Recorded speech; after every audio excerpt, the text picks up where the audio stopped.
In this episode, we're joined by Trendy Sharp as she shares her journey from lawyer to executive director of Children's Advocacy Center of Comal County. You're listening to the Good Gossip Podcast.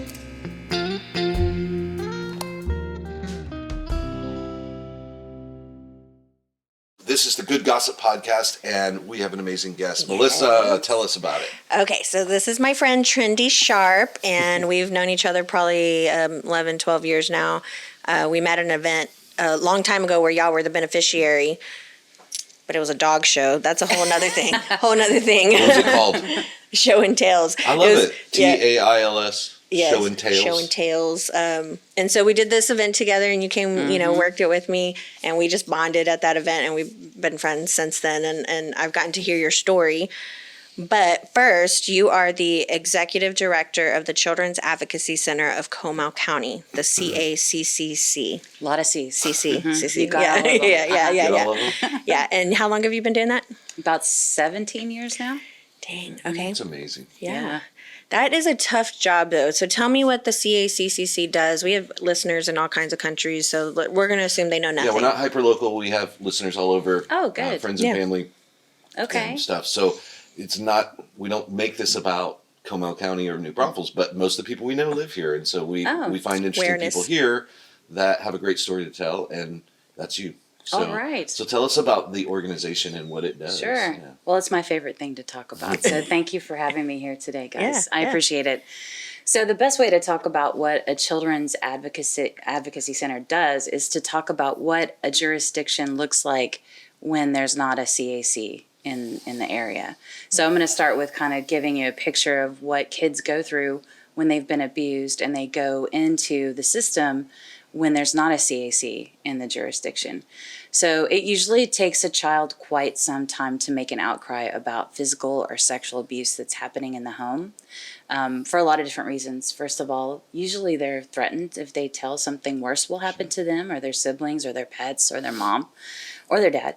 So kids finally will make an outcry of abuse, and then in jurisdictions without a CAC, the first place that they would be taken would be, can anyone guess? The police station. Jail. The police station. Or where the jail is. They've seen people get arrested there. Yeah. And so kids are walking in next to people in handcuffs with police officers who have guns, and it's really scary. And police officers are heroes. They're great. They do a fantastic job, and I think they would be the first to say maybe not the most our best choice for interviewing little kids, maybe a little bit of intimidation there a lot of times. So probably within the next day or two, that same child, after being interviewed in a really scary, uncomfortable environment, adult environment, they would be taken to CPS offices. And the same sort of thing. Now, again, CPS workers, heroes, they do great work, but they have so many cases and so much stuff to do, and their environment is very institutional. It feels institutional. There's people that are getting their kids taken away from them at the CPS offices. So you're in this environment that's really scary and really adult oriented. And so kids would be taken there in the next day or two. So police station, CPS. And then in the next couple of days, maybe the district attorney's office and lawyers. Oh boy. And then maybe the hospital. And then maybe other offices, other charities. So what we were seeing in jurisdictions without CACs is this kid who'd already been through hell was being put through 1, 2, 3, 4 more interviews, having to tell this story over and over and over again. And everyone who was in the industry of helping kids who'd been abused about 25, 30 years ago said, why the heck are we doing this to kids when we could just all get on the same page and make this experience, being in the system, a lot easier for them? And so CACs were sort of the pinnacle of that thought, coming together, all of these different bureaucracies and organizations. And I don't know if maybe you guys agree with me, but bureaucracies don't always work perfectly well together all the time. So usually it takes an organization to come in and say, hey, let's all hop on the same page here. And that's sort of what a CAC does. We usually in jurisdictions bring everyone together. Here in Comal County, we have 19 different interagency partners. Most jurisdictions have about that much, if not many, many more. That's all the police departments and all the CPS offices and all the other nonprofits that support kids. Absolutely. Mm-hmm. That's great. So So they all talk, and you have a network with them, and they get along, and they all are pushing in the same direction. Absolutely. So in jurisdictions where you didn't have a CAC, you would have people doing a great job mostly, but they were in their own lane and they weren't sharing information and they were making decisions. And then later on, they would maybe pick up the phone and tell other people what was going on. And so you'd again have all of these spinning wheels, all of these things going on where no one was sharing information or talking or working together. So that's the picture of jurisdictions without CACs. With a CAC, what happens is all of those interagency partners start from the very beginning of the process, create protocols, agree on how we're going to treat kids from the very beginning, from the first outcry. And here in Comal County and in most places with CACs, the first time they tell their story will be at a children's advocacy center. And you've been to our CAC before. Mm-hmm. And I want to. My wife and I took a tour. My wife Nancy has a heart for broken kids and broken animals and broken adults, you know, and homeless. And she actually served on a jury in Guadalupe County back a few years ago on a case that would have come through an organization like yours. It was a ongoing abuse case with a family, one particular family, and it was horrible. And that the family was covering up, as you've experienced. It's hard to get people to, because of threats and things like that, it's hard to get people to admit that this stuff is going on, and they don't want Uncle Joe to go to jail and whatever. So she had to go through that and hear all of the ugly stuff. And that just motivated her even more to love on these kids. And so I know Shannon Dixon, who works at your organization, and we've known each other probably 10 years. And she invited us to come over. And so we took the tour of your amazing 2-story facility. And we ended in an area that was a very happy zone. It's it's a big playroom. It's like the lobby kind of flows into these playrooms, if I remember correctly, with tons of toys and stuffed animals and happiness. That's us. and food and little juice boxes and stuff. Snacks are essential. Yes. Food is a love language, especially for me. So you're giving somebody gummy bears, or you're giving somebody those little fruit chews, and a juice box. They feel safe, right? And so we experienced that. That's what I wanted to point out. Yes, that compared to the horror story you talked about earlier about going through those 4 or 5 levels of fear and adult situations. They get to be in this like they're at daycare kind of. Sure. And there's somebody lovingly being soft with them. And that's your forensic interview room. Well, that's next to it, yeah. Sure. So kind of what we aim at is a home-like environment. So when kids walk in, we want it to feel like they just came into the greatest living room that they've ever seen. We have a huge teddy bear. You can go on our Facebook page and take a look at the pictures. It is, as soon as kids walk in, they see the Frozen playhouse, the huge teddy bear, the Legos, which get all over the place. And they run for that. And the first thing we tell them, and it's usually our family advocate that tells them, is anything you see here you can play with. So just go for it. Yeah. So we don't sit the kids in a chair the first time they walk in for the first 5 minutes and be like, tell us what happened to you. No, we give kids a good opportunity to acclimate and to get comfortable and to feel safe, like what you said. Also, we give goldfish and juice boxes and turn on Paw Patrol, which is a big thing still, and all the things that kids normally would have in a safe environment if they have one in their own home. So our advocates are experts at doing that. That's Karen McDonald, Darren Jefferson, and Soyla Garcia, and they are just the best people. They're called family advocates, and they greet the families, they bring them in, they make the non-offending caretaker feel comfortable, get them a cup of coffee, give them a water bottle, but they also play with the kids. Hey, you guys want to open up some Legos? What would you like to do? Let's just chill for a minute. Then after they have a second, I'm sorry. So those 3 people are really the nuts and bolts of the interaction between the kids and the family. Absolutely. And they're employees of the Children's Advocacy Center. I would say if I had to compare them to, a body part, they're the lifeblood. They really are. They keep everything flowing. They are so important to making sure that everybody in the staff is communicating and taking care of the kids. And they're the ones running all over the place, making sure that everything's going smoothly. I'm sure you can imagine that non-offending caretakers are usually in a really bad place when they show up at the CAC. They're in the midst of a crisis, usually. Yeah. Now, when you contrast that with the kids, most people are like, oh, those kids must be, I mean, and they are, they're nervous and scared. But these kids have been living with this for some time. Remember, when they make an outcry of abuse, it's usually when they feel a little safer. So maybe the perpetrators moved out, maybe they're gone, maybe they've been arrested. So the kid is actually in a place where they're like, oh, coming out of this, okay, I get to talk. But the non-offending caretaker, this might be the out. first day that they ever heard that their child was sexually abused or physically abused. And so these family advocates have to meet these non-offending caretakers with just the most empathy and care and consideration. They can be angry, they can be upset, they can be scared, they don't understand the system. It takes a really great person to be able to do that work, and we are lucky. We have 3 really great people that do that. So basically, when the kid has a chance to play and have their goldfish and relax, then they meet the forensic interviewer. And, you mentioned I get to thank 3 people before the end of this podcast, but I'm going to preempt that and say in advance, one of the 3 people, gosh, I got emotional just thinking about it, that I appreciate and just respect so much, is our forensic interviewer, Susan White. And she's been with us for, gosh, she's going to kill me. I can't do math. 14 years? 14 years. So I was there for about 2-3 years before I hired her. But Susan White is our forensic interviewer, and she has been the only forensic interviewer in Comal County over the past 2 years. Wow. Because we lost a forensic interviewer. She moved upstate.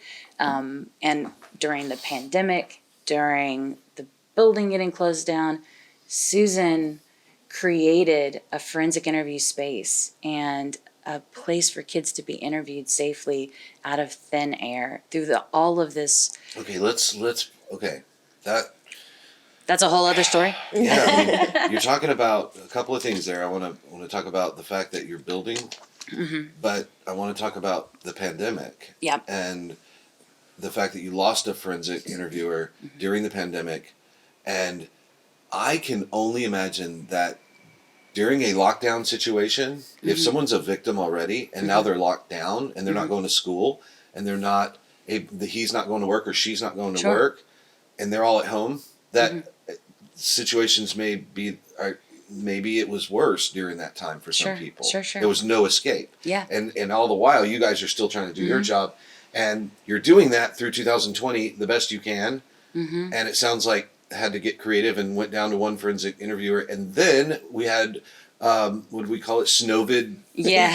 Where February we lost power, we had pipes burst. You had it bad. Let's talk about that first. Okay. The building. Sure. It's a beautiful building. It is a gorgeous building, and now it's more beautiful than ever. Oh, cool. I think. I'm prejudiced, but I really love the building.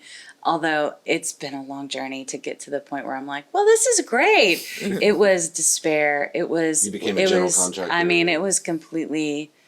We walked in and there was water pouring from the fixtures. All the kids' toys, all the desks, all the computers.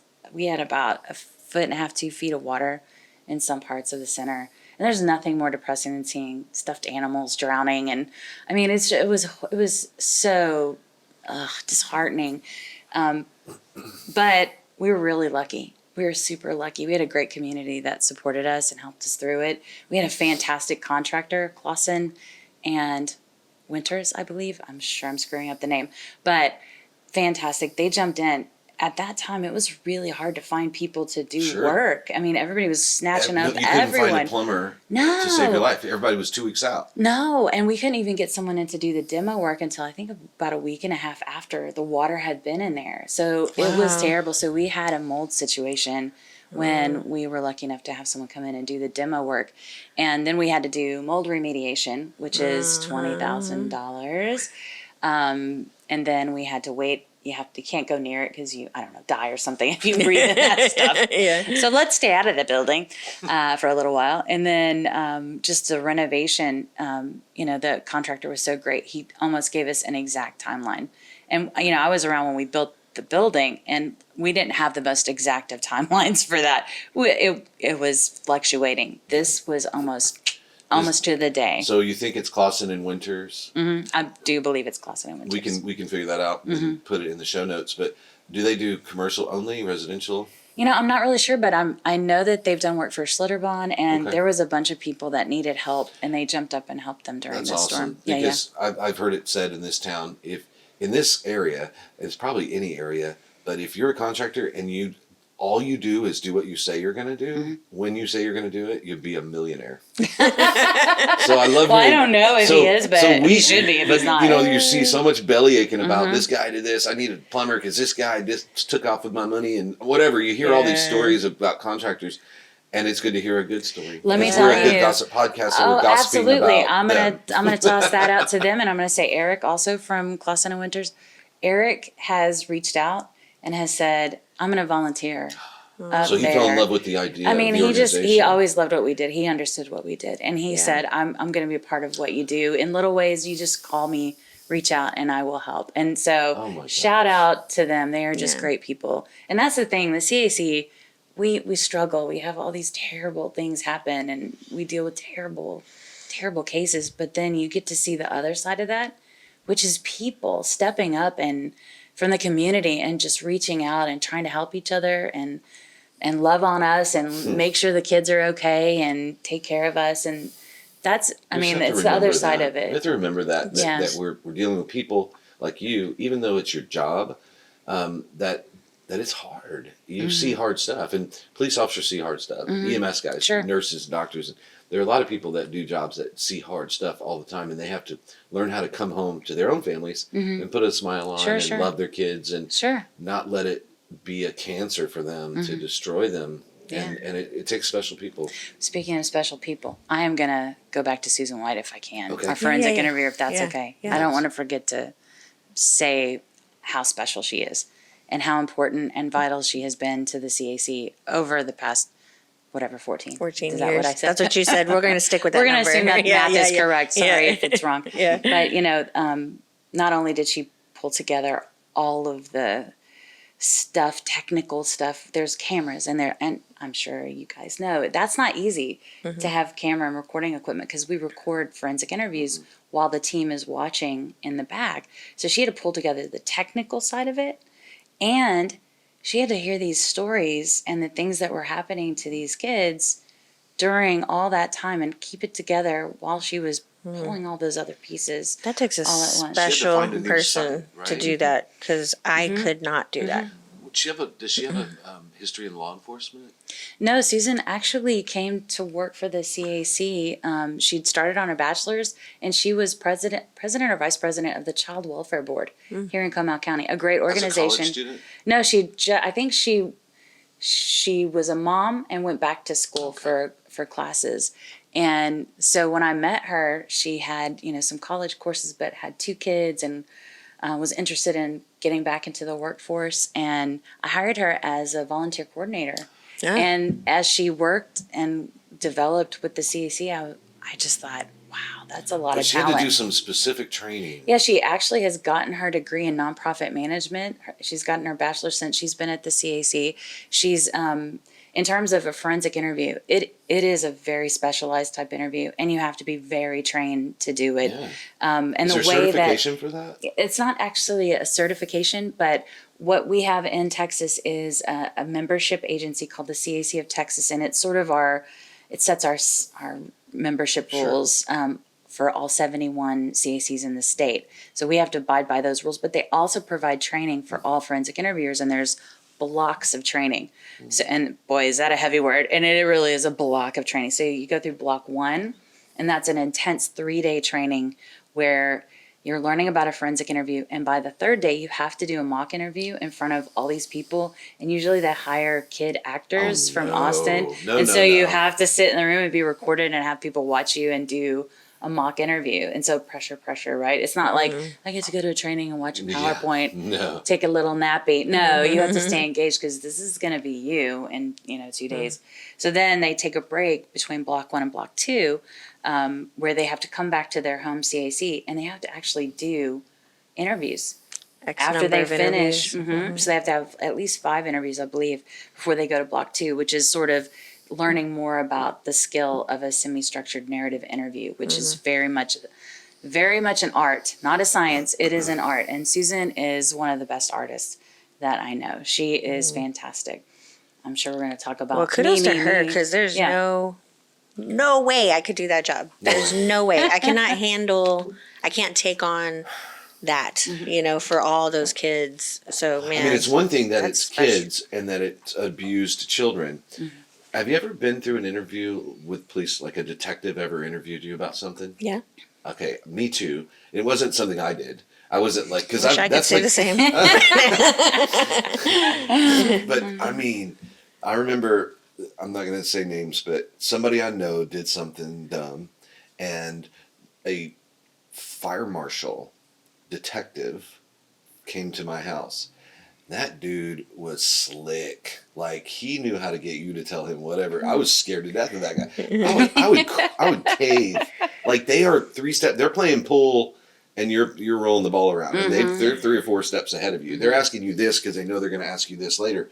And I watched it, and he tied this person up in a bow, and that person begged him to let him tell the truth. Nice. It was pretty awesome. Nice. And I was like, man, that's a gift. Yeah. And so it's one thing to be in that situation, to be good at that, but to take it to a level of, and we've all seen it on Law and Order, Special Victims, things like that, where there's a way you have to talk to this person, this human being, this kid that doesn't really know what's going on. And so, gosh. In terms of like the legal side of talking to kids, and especially when you're introducing this forensic interview in court later, which eventually that might happen in a lot of cases, you have to be really cautious about leading and suggesting. So it's not just that you have to sit there and have empathy and care, but you can't have too much empathy and care. Otherwise, you're suggesting and leading. Susan's had to be trained not to nod too much at kids. Because think about it, it's shown in court, you have defense attorneys picking apart every little thing that you do. Yeah, she handed someone a Kleenex once while they were crying, and that was too suggestive. And that's crazy. So that's the But thing. still, So put that on top of everything else. Now I Yes. got to hear your story, and I have to not show Nod. anything. Yeah, so that's the thing. We were talking at the very beginning about, the alternative in a non-COC jurisdiction is them at a police station. And not to say that it wouldn't be, if it's a female, like a female officer or an officer that has some compassion, and they could probably be a little softer with them. But there's still, gosh, what was I trying to say? They're still can't show that emotion that they want. They want to just grab. Susan just wants to grab them and hug them. Sure, she does. But we have to be neutral. That's actually in our mission statement, and it's one of our very important rules from our membership agency is we can't suggest to kids, we can't come bring them in and go, well, we know this happened to you. If they tell us, we believe them. But we can't suggest in any way. We have to provide a neutral, child-friendly environment. So that's what we do. And sometimes it is hard. It's really hard. I can imagine. Okay, What's the goal? I want to say something ask one though. more question. Okay. I haven't said anything the whole Everyone episode. calm down. There's enough of me to go around. Go ahead. I'm sorry. I have been hogging the mic. I'm so intrigued. I have something to say, but go ahead first. Okay, please don't forget it. I won't. Please don't. And now I forgot what I was going to say. I probably did. I probably forgot because of all that. That's how my brain works, or doesn't work. What is the end goal? I mean, why do you guys need to do this? I mean, that's, I guess, my question. Yes, it's a softer place for them to do the inevitable, which is telling their story, hopefully, and getting someone put in jail, hopefully, if that's what happened. Is that your end goal, is to be a resource for the prosecutor? No. Okay. So I'm going to very clearly that sounds say very that again. simple, right? No. I love our prosecutor. Our prosecutor has done so many great things for kids in our jurisdiction. I was a prosecutor So there's a soft spot in my heart Oh, for prosecutors, I forgot but about we don't work for any individual agency that sits with us as an interagency partner. So we are not CPS, we are not law enforcement, we are not the DA's office. We don't get any funding from them. We work with them. And so when I'm talking about neutrality and how we have to ask kids questions where there's absolutely no dog in the fight for us. That's what neutrality is for us. It's so hardcore for me that I don't ever tell people when I'm talking about what we do, we make it easy to prosecute people and put them in jail. Because for us, that's not where we get our gold star. Our gold star is exactly what I've just told you. We give kids a child-friendly environment that's neutral and non-suggestive, and we make sure that the family is taken care of and provided resources, and we make sure that the MDT, the multidisciplinary team, which is the DA's office, law enforcement, and CPS, that they have an opportunity to do what they need to do in the course and scope of the investigation. So that doesn't have anything to do with us saying, now, personally, yes, I really want perpetrators to be in jail, but that is not the goal of the CAC. But that makes what you do even better, in my opinion. I mean, I think that More it makes wholesome, more real. it makes us more authentic, That's because the word. I would never give my forensic interviewer extra kudos for getting an outcry. That's not what we do. Yeah. Because what if it didn't happen? Well, that means it comes from the right place. Mm-hmm. Your whole organization, I think, comes from the right place. But you come from the right place. Okay, this is not what I wanted to say. I'm going to bring it up in a minute. You have the floor. So first I want to talk about, you were a prosecutor in New Orleans and how you got here, your origin story. But then I want to give some tips, because you and I had a conversation. A friend of mine was dealing with some abuse of their grandchild and felt like they didn't have any help. And what you told them with the extent of not, trust the system, do these things. Here's the process. Don't try to take it on yourself. I want to talk about that after, but let's talk about your origin story first. Really? Yeah. All right, we're going to me. Yeah. You guys have enough tape? A couple of, I don't know, maybe 10, 12 hours. So I was a prosecutor in New Orleans. I was an Orleans Parish prosecutor, not a county, a parish. I went to law school at Loyola, and so when I graduated, I was always interested in criminal justice, and I always knew criminal law was going to be my thing. I wish you had said Tulane, because then you'd be Sandra Bullock. You know what? Tulane's a little too fancy pants for me, right? It's the Harvard of the South. I'm a little bit more low key than But you that. get the reference. Right. I do. Indeed, I do. But yeah, I was always going to go into criminal law. I didn't necessarily foresee myself being a prosecutor. I did a couple of defense cases when I was in law clinic and law school. But I found myself at the prosecutor's office thinking, wow, this is for me. Because you really do get to deal with victims, people who are forgotten and shoved under the rug, and they don't have a voice. I know it's sort of like working for the man, but the part that really resonated with me was these people who'd been so hurt and who'd had so much taken from them. I got to help them. I got to be their voice. I got to stand up for them and use all my fancy law stuff to make a difference in their lives. So I started out in Orleans Parish. You have to go through a whole rigmarole. You have a bunch of different, levels, and you start out in the child abuse division. So you prosecute people who are, deadbeat and they don't pay their child support. And then you move to magistrate court, which means that you set bonds in Orleans Parish Prison. Nowadays they have fancy TVs in the courthouse, but back in my day, you had to actually walk underground into OPP, Orleans Parish Prison, and go into this room and sit with the judge who came in usually in pajamas with a robe, because we had to set it 2 times a day, one at night and one in the morning. Because people get arrested at night. Yeah, they get arrested all the time. And so, you'd be in this room with a judge with pajamas and a robe on, and 400 defendants behind you. Oh, wow. Yeah, underground. Yeah. Right. Gives me like Batman Arkham With City one bailiff. vibes. Yes, it did. One bailiff sitting Yes. there going, y'all behave now. One time he went off and got some coffee, and I just suddenly went, Oh, no. oh, I'm in here by myself. You needed an I'm sure advocate. they're not angry at me at all. I'm just the person asking for incredibly high bond on them. So anyway, I did magistrate for about 3 months, and then they move you to the trial division where you actually do jury trials. Excuse me. So for jury trials, that was kind of my first foray into talking to the community and kind of doing voir dire. And when you start, you're only allowed to do like drug cases and lower level felonies. And so I didn't do any of the big cases, but I did find myself really drawn to the cases with victims, domestic violence, particularly child abuse cases, those kind of cases. The cases that most prosecutors like to put in the bottom drawer and be like, ugh, so hard. That's hard. It's difficult. Yeah. And they're Emotional. There's a lot of moving parts and pieces, and victims coordinators and charities and all kinds of people breathing down your neck and in your business. Yes.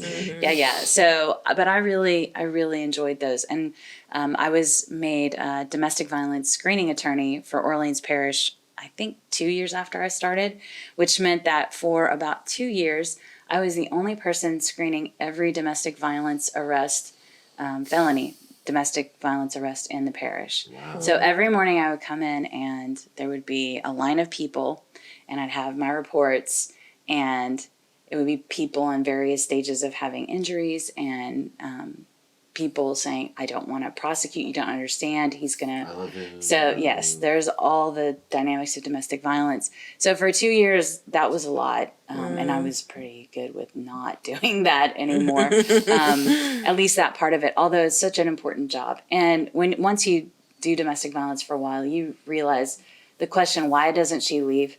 Of course she doesn't leave. She's petrified. He's done horrible things and almost killed her probably several times. How many people would be like, yeah, I'm just going to blow this popsicle. It's so easy to say from up here. Yes, it is. And we do that. Oh, yeah, it's absolutely. Human nature. Absolutely. Like, God, why not turn left instead of turning right? Right. We're watching it on TV. Sure. Thinking we know better. Sure. But we can't. I mean, and most people would die for their kids. And sometimes, often, they would threaten to kill the kids. So what would you do to keep your kids safe if you thought that's what you were doing? Yep. So that sort of gave me perspective, but boy, that was enough. I was good at 2 years. That was enough. So eventually I became an attorney at the juvenile division, which is really cool, and it sort of fit my vibe because juvenile court is the one place that the whole goal of the criminal justice system isn't punitive. It's supposed to be rehabilitative. Sure. And especially kids, there's still a chance. And so I really liked that part of the puzzle. I really liked, and we did special things. We started something called Wave Court, which dealt with kids who brought weapons onto school premises for the first time, trying to get them special services and get them out of sort of a direction that they were heading. So I got to do cool special things. Cool. And then in 2004 and 5, I became the chief of the juvenile division, which was really neat. I didn't expect it, but I had a great boss who taught me a whole lot. Second person, Ralph Brandt. By the way, I didn't know this, and I have so much more respect for you now because I was a troubled teenager. I was in juvie. I was locked up for several years, just in and out of homes and on a path. And I loved my probation officer and my juvie. They got me out of the system. Sure. Which that's what it was for. That's what it was for. Yeah. Because you're delightful today. Yeah. Thank goodness for that.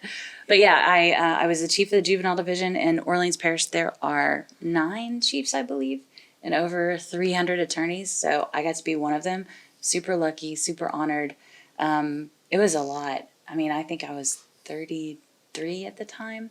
I had 10 attorneys work for me and 3 police officers and 2 wonderful executive assistants. So I was pretty wow. Really young and I feel super imposter unqualified for this, but it really was rewarding and I got to be a part of making a difference in a lot of kids' lives. I do think there are times I think back and go, I wish there was less incarceration. I wish there were things I could have done differently. There are tons of things I wish I could have done differently back then, but overall I learned a lot. I'm super grateful for that opportunity. And then Katrina. Now we're going to take us to that part of the story. Hurricane Katrina hit, and I took my daughter Aria. She was 4 at the time, and we took the parish car that had the Orleans Parish seal on the side because it was a small little Taurus, I think, and I had a personal car that was an SUV, and I was like, oh, I'll park it on the neutral ground, and it'll be fine, and I'll save the parish car from being flooded because it was really low. I got permission. I didn't steal the car or anything. I got permission to take it and evacuate with it. So we left town. I was like, it'll be like the other times, a couple of days, and then we'll be back. And so I was here for 4 months before I ever got to go back and see our house. Here in New Braunfels? Here in Comal County. We had a friend. I have a friend from law school who had a fantastic family member who let us just stay in a lake house in Mystic Shores. A gorgeous, gorgeous house, beautiful. But it was very surreal being in a fancy, cool, huge, beautiful house with huge TV and watching CNN on that TV and being like, oh, there's our house. Oh my gosh, that's City Park, and that is that's water right there. So it was weird and strange, and but you were having a blessed kid. at the same time because I was super lucky. You were safe. And, oh gosh, yeah, it was super, super lucky.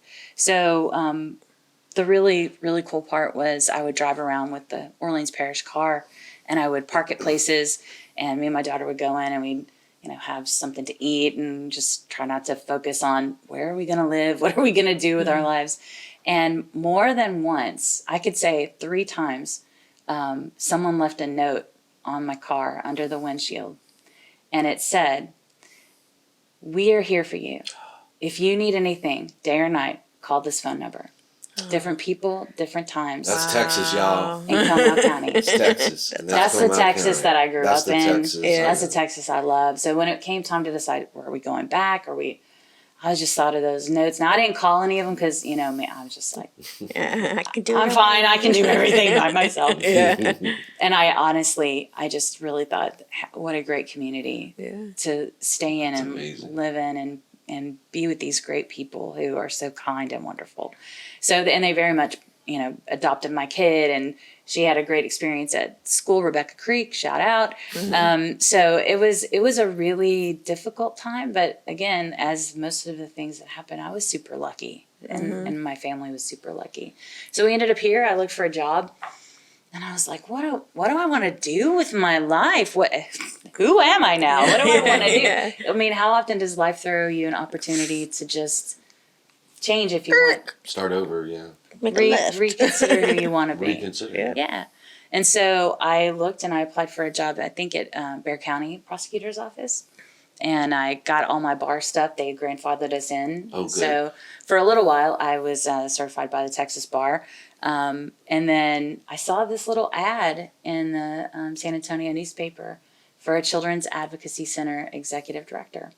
And I thought, I know that. I used to prosecute cases, and I love the CAC. Well, if you're listening to her over the last 10 minutes, it all points to that job. It started with adults, and you dealt with that, and then it goes to kids, and then, it just, I was watching it all go like this. So cool how you tell the story. Because I know the end, so I'm like, the end. Of course, God gave her that experience, and that experience, and that experience, and that experience to put it all together to be able to do that job really well. Were you overqualified? Did they say, when they hired you? No, I was up against another executive director. And let me say, let me say, I was definitely not qualified. Oh. I just had a charming personality and the legal passion. experience. Yeah. I mean, and honestly, the board at the time said it was your passion for this cause and for kids that made us. Because We'll it teach you sure how to wasn't write. your experience, girl. Well, you never run a nonprofit. You never raised money. No, but you know for me, people. I was a different You're like, person back then. I was like, how hard could that be? I'm an attorney. How hard could that be? Well, I learned really quick how hard that could be. Yeah. But at the time, I gave the phone number. I had 2 cell phones at the time. I kept my 504, and I had an 830. And so I had given the CAC the 830 number and the 504 to the Bear County. And I was driving down 2673 Canyon Lake, gorgeous road, little mountains on the side, and both the phones go off at the same time. Oh no, that's so cool. Now I'd like to say I pulled over to answer, but I didn't. Just being honest. It was before we knew Right. that. Right. It was legal back then. So I'm driving and the phones go off and I have to decide which phone to pick up. And I was like, so I just instinctively picked up the 830, and I thought, well, I guess that'll tell me what my heart is I calling don't me think there's to. accidents like that. And I picked up that phone, and they told me that this was a job for me, and I was so excited. And I will tell you, I thought that it was going to be super easy. Like, oh yeah, this has been the hardest, most difficult struggle of my life. And I have tried homicide cases and rape cases in front of juries. Being a nonprofit executive director is harder than that. I can tell you 100%. And it isn't necessarily because the work content is, but the person that I was had to change tremendously, especially because part of this job is bringing people together. And when you're my kind of DA, at least, I wore a badge. I walked into a room, and this is how it's going, folks. Strangely, though, I learned quickly that people were really listening to the badge and the position more than me. I would walk into rooms and people wouldn't stop talking and just do what I said. It was so disappointing and shocking that I had to actually listen to people and work with different groups and try to bring people together and engage people even when they're mad and upset. Yeah. They want to walk away. So this job, I mean, people will say, oh, you saved the CAC, because we went through 4 executive directors before I was hired. The CAC would have been okay no matter what. But I do know the CAC saved me. Yeah. It did. Wow. It made me be a better person. Man, we could go on. What is it with our guests lately? We could go on for like 3 hours. Am I taking up all your time? No, it's just, I don't even know what time it is. It's almost 10. No, we're still okay. Sorry. Okay. Real it's quick, 10 though. At night. I mean, you don't know. 4 weeks later, she was finished it's like with 3 her weeks personal ago. stories. It's like 3 weeks ago. You don't even know what time it is. Okay, but real quick. Tips. Okay, so I had a friend whose granddaughter had an outcry. And where they were, because it wasn't Comal County, it was, they took matters in their own hands, and then they tried to go through the system, and there were some mistakes that were made. So if you could give advice on what not to do, Okay. I would love for the audience to just hear that. You never know when something like this is going to happen to you. Sure. Yeah. Okay, well, the number one bit of advice, if you're in the system and you're feeling angry and lost, I would say really take a minute and think about what is the most important thing. A lot of people start to think that the most important thing is somebody going to jail or somebody getting in trouble or things that are out of our control. If you have a case and it involves a child, the most important thing is always the child healing. So the good news about that is instead of putting all the pressure on an unfixable, sometimes unwieldy system with good-meaning people, you can just take a breath and know that there is a lot of help and resources out there for kids who've been hurt. And they are exceedingly resilient. That's the great news. You get them support in a good, safe environment and a good counselor and good trauma-focused cognitive behavioral therapy, and you see those negative symptoms of abuse just de-escalate quickly and usually pretty much for a long time. Now things will pop back up again at different developmental levels, but the good news is getting a kid to that point is a relatively easy thing to do, especially compared to changing an entire criminal justice system. Yeah. So and I now, remember when I called you that her granddaughter was fainting, which I had no idea was one of the symptoms, a classic symptom that you would need a counselor, one of those trauma counselors like you were talking about, that is designed to help them overcome that fear that is making them hyperventilate and pass out. Yeah. And I was like, I had no idea that was one of the signs, The child was Fainting? Just fainting. Yeah. And I'd never heard of that. And it was like, I told her, she's like, classic. Yeah. And I was like, really? Yeah. So I'm not a counselor. I'm not an expert in that, but I do know a little. Yeah. So I will throw this. If you see a kid in your life and you see markedly different behavior than what you've noticed before, whatever it is, you can pretty much assume something traumatic is going on in their lives. So if you have a kid who's normally straight A's and, doing great, and suddenly they're passing out, or they're angry all the time, or there's just a dramatic change in their behavior, because again, kids don't typically make an outcry. At least the first or second or third time it happens, maybe much longer. So, but if you see that behavior is a tell. So asking questions and talking to that child and making it a really good environment to have those conversations is really, really important. So in terms of kids and symptoms that you can look for, most particularly when kids experience trauma, when all people experience trauma, you usually have fight or flight. And in those categories, you can have people freezing up and dissociating and turning off, fainting. You can have people being angry. You can have people being delightful.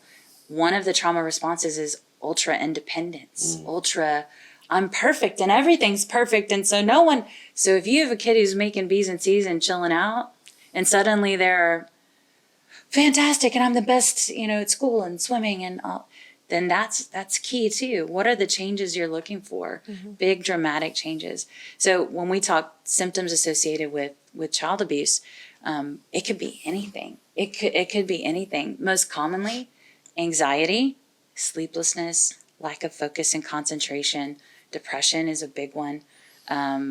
With little kids, you have a lot of urinating in the bed. You have a lot of kids having sexualized behaviors with each other. Now, there is sexualized behaviors that are normal with kids. Kids are kids. But there are some exaggerated things. Like if a kid uses language that might be way, way older than what you would expect they would hear or know, and you're not letting them watch HBO Max all the time, then that's pretty much a giveaway too. So those are the kind of things to look for. And like you said, when you kind of refocus and go, oh, that's trauma, let's put that in the counseling bucket to deal with that. I see some parents that put that in the criminal justice bucket. So if we get the guy in jail, my kid's going to be okay. My kid's going to stop being sad or fainting or will be better at school, because that's the key. But unfortunately, you can't promise that. It's a long process. People, again, working hard, trying to do their best. It's a huge bureaucracy. It might not have the outcome that you would want or hope. All of that can be put aside, and you still have that counseling bucket that can be full and can help that child live a full life. So kind of redirecting that. Making sure, number one is the kid. Number one is the health of the healing of the child. And if you find yourself in that situation, if that's your goal, then everything else can work itself out if that's the main goal. But if you make criminal justice the main goal, then you're forgetting about the child. Yeah. With that said, I'm a parent. I would want to. Same. We're not even going to start with that. Yeah. But I will say that it's almost inhuman to expect parents to do that. Yeah. To put all that aside. Of course. It is inhuman. But I will say this: kids often say that they don't make outcries because they've heard adults say, "Well, I just shoot them and bury them and never find them again." Oh my! So if you think you're making your kids feel safe when you say that, you are probably not. You're making it less likely for not telling you, because they don't want you to go to jail for killing some guy. They don't want you to go get in trouble. Or they want you to kill their dad. Or they don't want you to kill whoever is abusing them. Absolutely. So be careful how you... Wow. Okay, just real quick. What would you suggest if you thought something was happening? Wow, I mean, because there's leading. Question. Okay. Because there are a couple of things that I really want to make sure that I tell people in terms of talking to kids. Okay. First and foremost, let me talk about foundation. This is all about, like everything is. It's all about relationships. It's about trust. A kid isn't going to come up to you and talk to you about the worst thing that ever happened to them unless they feel like they can trust you and that you're going to do the right thing by them. Yeah. So all the kids in our lives, And we have kids that make outcries to great teachers. A lot of times they're the number one reporter in the state. Makes sense. Yeah. So wherever you see kids in your church and, Boy Scout, wherever, those relationships can be as easy as, hi, just checking in on you. I noticed that you were kind of sad today. Are you doing all right? Like that kind of thing. Very important. In terms of the kids in your own family, I don't suggest this with kids not in your own family, but in kids in your own family, lay that foundation even better. Talk about body parts. Talk very clearly about body parts. We have cases where kids come in and they don't know the names of parts. We cannot prosecute effectively if we don't have kids who can talk about body parts. It feels weird. It is awkward. It is embarrassing. But your children need to understand from a really early age, what is a penis? What is a vagina? What are your private parts? And most especially, no one should touch them. No one should look at them. And you shouldn't be expected to touch someone else's or look at someone else's, including pictures. And that needs to be expressly stated. I think a lot of people are just like, well, my kid knows. And it needs to be expressly stated, and the words need to be used. And it needs to be used just like you would talk about if you fell down and hurt your elbow. No one says you can't hurt your elbow. Don't talk about your elbow being hurt. Like private parts need to be something it's just like every other body part. That's definitely a result of our puritanical society that 200 years ago you couldn't show your ankle, lady, because that was, Right, and that's what perpetrators prey upon. Take a second to talk about my least favorite topic, perpetrators. They are the spider in the web. They know. They are charming. They are smart. I've never met a really stupid perpetrator. They know that you're not going to tell because they're going to scare you. They're going to manipulate, and they're going to use all this secrecy and all this shame that they can to make a child feel dirty. This is all your fault, This is because of you and your body and what you've done. But you also have the other side of it, which is I love you like nobody else ever loved you before.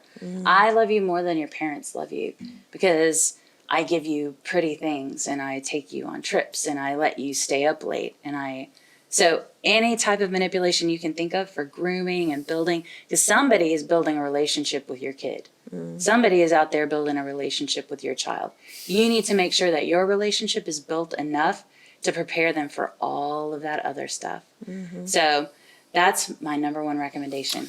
Talk, build relationship. Other really easy thing, I'm going to toss it out there. This is the number one thing. If I'm out somewhere, and I have like 4 seconds, I just say, leave the doors open. So that's my thing. Leave the doors open. Privacy thing. 85% of all sexual abuse cases happen in a closed door, one-on-one adult to child ratio situation. So just a simple open door policy everywhere. Okay, both of my kids, I need you to take all the doors off of your house. You need doors on the inside. Listen, I'm serious. Adrian, Johnny, look at me. I'm so sorry your life has changed dramatically at this point, children. After this, I'm going to your house. Well, let's just make a caveat. Privacy is good and normal and natural and healthy. Yeah. And even having a private relationship one-on-one with an adult is essential to a kid's well-being. However, having that door open but still keeping privacy, and that's even in your own home with both parents, it's just a good policy. It just makes sense. It's really something that, you're not going to perpetrate on a kid if someone can walk by an open door. Yeah. Super easy fix. So you're saying these things and, my kids are grown now, though I have a grandbaby now. Grandbaby. Yeah. It's a girl. But talking about the body parts, that was one thing that my oldest daughter was kind of like, she made it very clear when her son was born, like, we're calling the body parts what they are because love, and I didn't realize as a parent, I was trying to protect them so much. Like retrospect, I was a little more of a helicopter mom than I even thought I was. But my daughter was like, there was things she did not know about her anatomy, and I thought she learned in school, All of so us. That means it's common. And you're a really good mom, so that means it's super common and not a shameful thing. It's I just wanted to protect your mom them. Didn't do it, and her mom, and think about 2 generations ago. Really, my grandmother? There's no way she talked to my mom about that stuff, like with names, right? Because as a Christian family, that's cuss words. Those are bad words. That's nasty, and we don't talk about it. We called it pee-pee and vajayjay. Your hoo-hoo. Right, but your somebody's square in another person's pee-pee. Right. Yeah. How do we prosecute that case if we don't know body parts? Yeah. We've had Cookie. Yeah, I've heard cookie before. What's a cookie? What? Yeah. How do we explain that to a jury? How do you? Yeah. It's just safer. It Yeah. makes total sense to tell kids. You know, I'm glad we didn't need to talk about specific stories. You mentioned earlier that you could and that you could change the identities and all that, but I don't think we needed to. Okay. I feel gross enough now. As Oh, it is. I've done my job here then. You're welcome. Like Yeah. this has been a super amazing time and Insightful. insightful. I think if nothing else, people need to watch this episode so they can hear the tools and know tools. that there's a resource for the tools. And what we're going to do, we're going to tag a little intro on this that, well, I don't need to say that, but we're going to talk about resources. We're going to make sure we have websites and all that stuff. So you don't have to worry about that. We're going to get your Facebook page, your website. People can go see the pictures of the teddy bear and see your building progress and see how they can get involved. And we do an entire prevention program called Darkness to Light. Oh, yeah, where that's it's a lot longer than me just screaming, "Keep your doors open!" So if you put that up, that's fantastic. Okay, it's free. yes, we'll do that, and people can see how they can donate or they can whatever they can do to help because you are a nonprofit. Correct. We didn't really have time to get a lot into what COC is nationally or statewide, but they can find all that information out. Sure, absolutely. And, maybe we'll have to have like Shannon Dixon on here another time. Oh, I'd love to have You know, Shannon come I on. know, she's Absolutely. hilarious. Okay, real quick, good gossip. I know you already talked about the people you love, but if you could say, Right. if you could gossip. So Susan White, forensic interviewer, number 1. Absolutely. Number 2, Ralph Brandt from the DA's office in Orleans Parish. He made me who I am. God, he'd probably be like, no, don't tell people that. I did. You get credit. Is he still doing that job? I do believe he's still at the district attorney's office out in Orleans Parish. I'm pretty sure. No, actually, he left, and I think he's somewhere else now. We fell out of touch, but Ralph, if you're watching, I still love you. Absolutely. And then the third person is Michael Agnesi, who is the board president of the Children's Advocacy Center. And he was of counsel for Schlitterbahn and ended up being on our board and was a great board member from the beginning, like trained in Darkness to Light. He can present Darkness to Light. That's how much this cause means to him. Like he took it personally and just speaks it out loud to everyone, has given huge trainings on it. But he always kind of felt like, gosh, there should be more I could do with my skills. How can we help more? He's an attorney? He's an attorney. Well, the building, destruction, mayhem, flooding, insurance, contractors. Michael Agnesi pretty much handled that kind of stuff. So he was the GC. He stepped in and oh my gosh, his spreadsheets are a thing of beauty. I don't know if anyone has enjoyed spreadsheets like he has enjoyed spreadsheets, but he kept things so organized. He really talked to our insurance carrier. He really talked to the contractors. I wouldn't have had time because we had to pull a temporary center, a counseling center. We had to do operations while this whole thing was going on. It would not have happened without him. So Michael Agnesi is my other good gossip. He's a great man, a great person, a great leader. And he's just stepped up and pretty much saved the CAC. He also looks like Mark Wahlberg. So as a gift to him, when he finished all the work, the staff got together and we made a sign that said, "Thank you for saving the CAC, Mark Wahlberg." And That's awesome. way to go, Marky Mark. Right. Right. Yeah, I love it. Well, that's cool. So those are my people. And thank you guys for letting me kind of spend some time thanking the great people who make all of this happen. Yeah. They really do. Well, thanks for coming on the show. You're one of my favorite people. You're my favorite people. And I have hair envy for you. I love your hair. We're on equal. social media. We're constantly like, your hair looks fabulous. Gorgeous. Yeah, I love it. It's not really envy. I just love it. Yeah. We're a team. We're a team. We're hair That sounds weird. sisters. We're hair sisters. You're like that episode of Friends when they were hand twins. Yeah. We could go on the road, maybe. Yeah. We have a whole show ahead of us. Love it. Thank you. Well, thank you, the Hair Sisters, for coming on our show. You're welcome. It was nice having you. All